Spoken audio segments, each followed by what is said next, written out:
The reason why I'm here is because my grandchildren. That's the only reason why I'm here.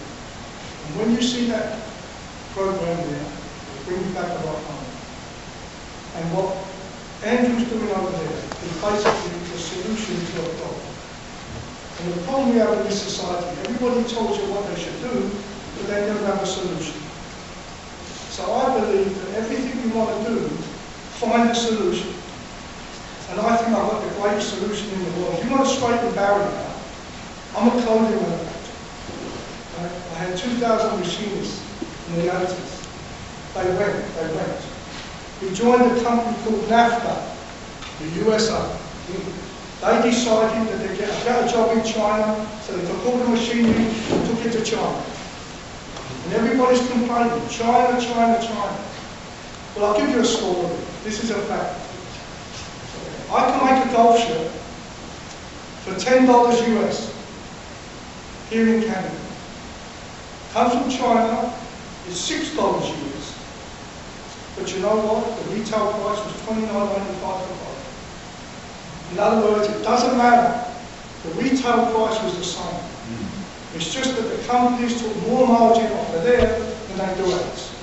And what Andrew's doing locally is what we should do in Barrie. It's a simple solution. Buy Canadian. And if you buy Canadian, or I'll give you a story. Go bus. I'm going to go bus very quick. And they had a connecting bus. Well, as I was coming in, the connecting bus was going, and I waited 2 hours. While I'm sitting in this children, 11 o'clock at night. So I said to everybody, phone Go Bus, email them and tell them that you're not going to wait 2 hours with a baby.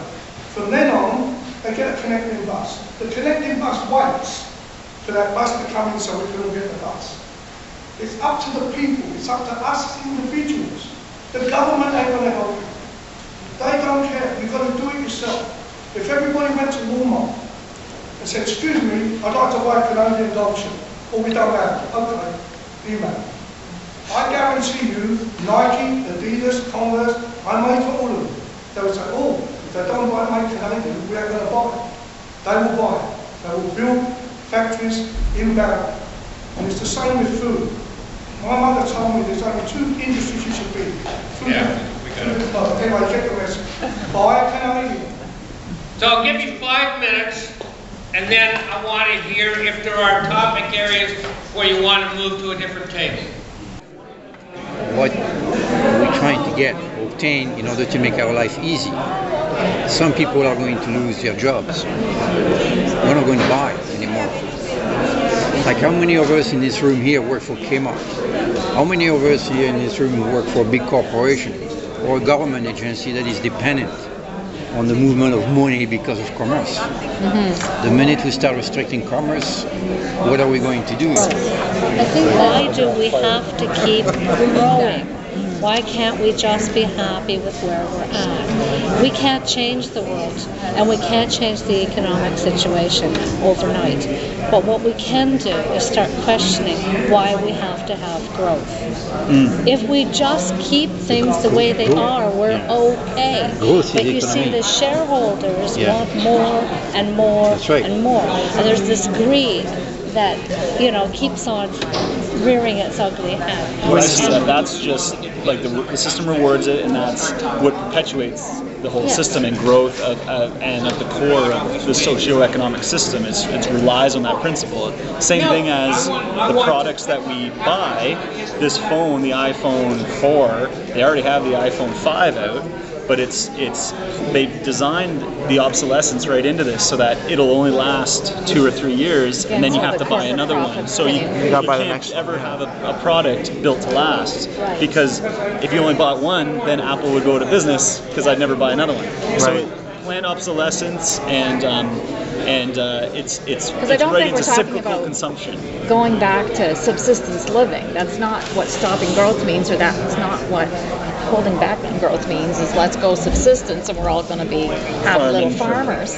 That we're not going to get back to this 1% of the population that's farming. That happened for a reason, and people aren't going to take words back. and go back into the caveman era. We don't really are building residential cities. Like, that's what Barrie is becoming. Yes. Like, all we are is... Make a comment. Yeah. Transition as a group, they're a permaculture group, so you may want to get involved, which has already had some input into the planning process for the Innisfil Annex lands. Right. We're trying to influence, I believe the objective of that group now is to have a committee formed that will actually have input into development decisions at the municipal level. Yeah. Because, I mean, what you're talking about, I mean, right now all of our communities are dependent on the car.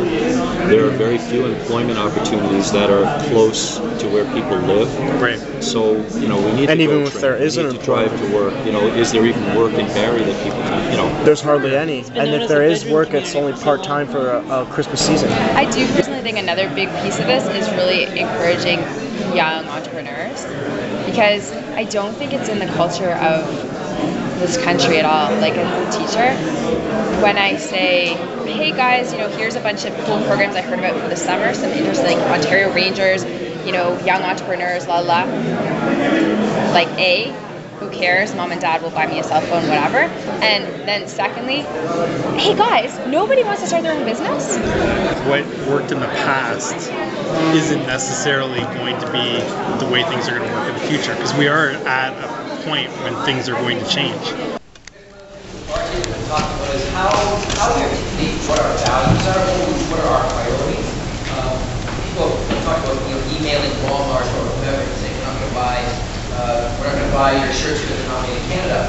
There's probably a huge range of ways to articulate that. So what we're highlighting was what the other ways we articulate that. Going to the grocery store and buying organics, that shows up in statistics somewhere. People are keeping track of these numbers. We got into energy, and we have a gentleman here who's trying to produce vertical turbines, wind turbines. And so he thinks we can assemble them here and make manufacturing jobs here in Barrie. And we also want to put pressure on people to buy Canadian. One of the ideas that we have talked about here is the idea of creating community food hubs. I was met with Andrew earlier, and any people who have a fair bit of knowledge of local food knows that probably the single greatest barrier to local food is distribution. Right now, the distribution center is Ontario Food Terminal, and it's very challenging for hospitals and other institutions to access local food. They don't have the manpower to be running around all those different farms, and so there's a need to work on distribution. Concerned with sort of a survival scenario where things kind of really go south. What would we do for electricity? What would we do for clean water? What would we do for food? What would we do for heat in our homes? Things like that. It kind of grew out of a concern about clean water. Apparently there are some filters that are used in the third world that last for a very long time, and so we thought, well, let's try and find out about those. So I think things that we could talk about and things that we could do. But the big thing is to stay connected. Because there's, I mean, I could get Andrew up here and he could talk until midnight about projects that he's working on. I could talk for a couple hours on stuff that I'm working on with him and elsewhere. There is so many exciting things going on that we haven't even had time to talk about. Once again, I'd also like to thank Bob, who's packing up with Fair Trade again. I spoke to him, a month and a half ago and asked him if he might be able to show up. Haven't spoken to him since, and here he is with Fair Trade coffee for everybody.